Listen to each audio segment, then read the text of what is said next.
Raquel! Então manda sua pergunta, manda o superchat.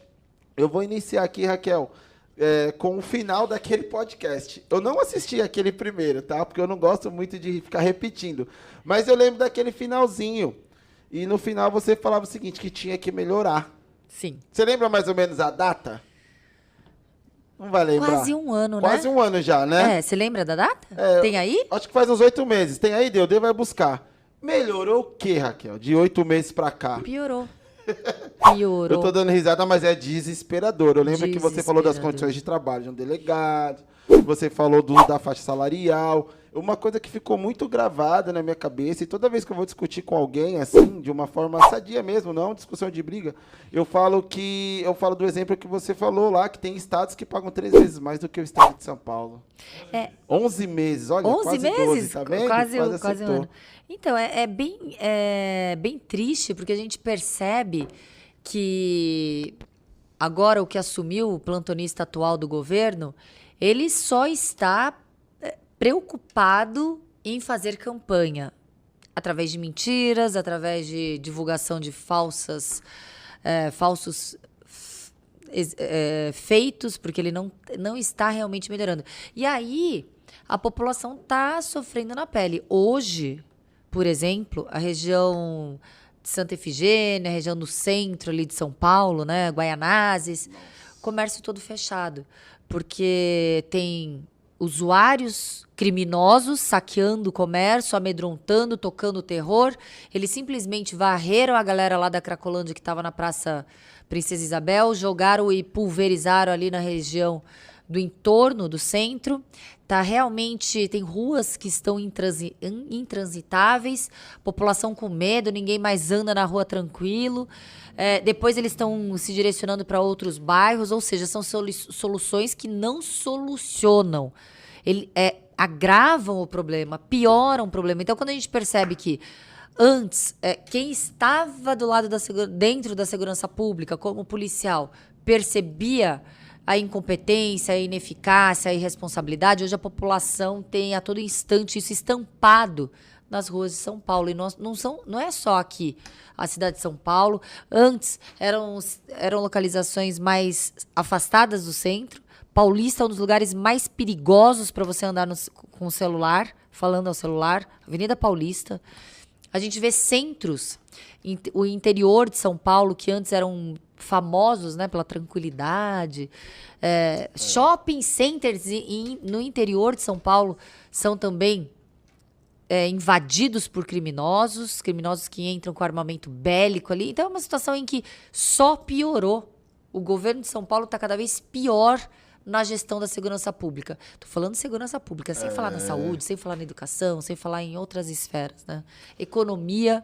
A economia fez com que o governador do estado de São Paulo anterior fosse o melhor governador para o estado de Minas Gerais.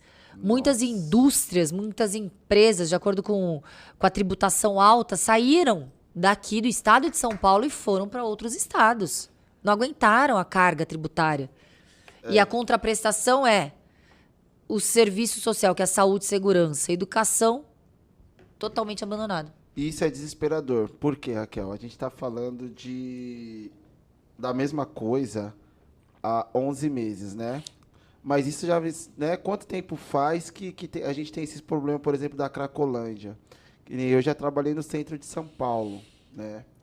Hoje, quando a minha esposa fala assim, vamos no centro, eu falo, não vamos não. Vamos não, deixa pra lá, porque é desesperador. Pelo tempo que a gente vê isso e a gente não vê melhoras, né? Por exemplo, eu não sei se seria possível você responder essa pergunta, porque ela é muito ampla, ela é complexa. Mas o que a gente poderia fazer para resolver o problema da Cracolândia, por exemplo? Existe uma política, Nova York... há uns anos atrás, Nova York era uma das cidades, apesar de estar nos Estados Unidos, era uma das cidades mais violentas, uma das piores cidades do mundo. A gente tem uma teoria chamada The Windows Broken, que foi utilizada lá pelo prefeito Giuliani, através do chefe de polícia, que eles utilizaram uma teoria que é tolerância zero. O que significa tolerância zero? Pequenos delitos, eles vão ser punidos sim. O Estado não vai ser benevolente, não vai ser elástico, nem complacente com pequenos delitos, pequenos furtos, danos. Vai repreender de forma realmente exemplar. Para que isso sirva de exemplo da certeza do castigo. Para que, por exemplo, se você... Vou tentar falar algo muito natural. Você está num lugar. Esse lugar, ele está abandonado. Certo. Tá com a janela quebrada, né? Windows broken. Tá sem luz, tá sem iluminação, tá sem limpeza. O que isso gera? A pessoa passa ali e vai jogar um outro lixo. Já não tá sujo? Vai jogar uma outra carcaça. O carro tá quebrado? Vamos quebrar outra janela também. Então é uma situação que fomenta, que incentiva a destruição. Então quando a gente percebe que o Estado abandonou, o Estado largou, ele dá espaço para a criminalidade entrar e dominar a situação. Então, a tolerância zero, a gente vê que colide diretamente com essa política que a gente tem enfrentado, inclusive no legislativo, que faz as nossas leis, que é uma política de excesso de direitos para os criminosos e uma ausência de proteção para o cidadão de bem. Hoje, a população está aprisionada nas suas próprias casas. A população que acorda 4 horas da manhã para trabalhar no seu comércio, chega lá seu comércio arrebentado, destruído pelos supostos usuários, porque para mim o usuário é criminoso que está fazendo isso. Não tem desculpa, alguém que é usuário vai lá e arrebentar o comércio de alguém para roubar, para furtar, né? No caso, roubar, furtar e usar drogas. Então esse abandono completo faz com que a criminalidade esteja completamente impune. Tem, claro, críticas, tem adeptos às críticas, né? Nada é 100%... Não existe uma opinião 100% unânime. Mas a gente percebe que nos Estados Unidos hoje melhorou. Claro que a gente sabe que até lá nos Estados Unidos, Nova York, tem criminalidade, mas não tem como comparar os índices de criminalidade antes da implementação do tolerância zero pelo prefeito Giuliani, pelo chefe de polícia ali que coordenou essa situação. Então, existe salvação? Existe como melhorar, mas e aí não adianta só implementar teorias, doutrinas, estratégias sem estruturar as polícias. Aí que tá. Eu ia te perguntar isso agora. A gente tem estrutura para isso? Não temos. Então, assim, temos que estruturar as polícias. Eu não falo só da polícia civil, não. Eu falo da polícia militar, da guarda municipal, da polícia penal. Eu falo de todas as polícias. As polícias hoje, elas trabalham não com 100% do efetivo esperado, mas com muito menos. Então, existe um descaso, uma incompetência, um relaxo do governo do estado de São Paulo em estruturar. Daí a galera fala, e o Bolsonaro?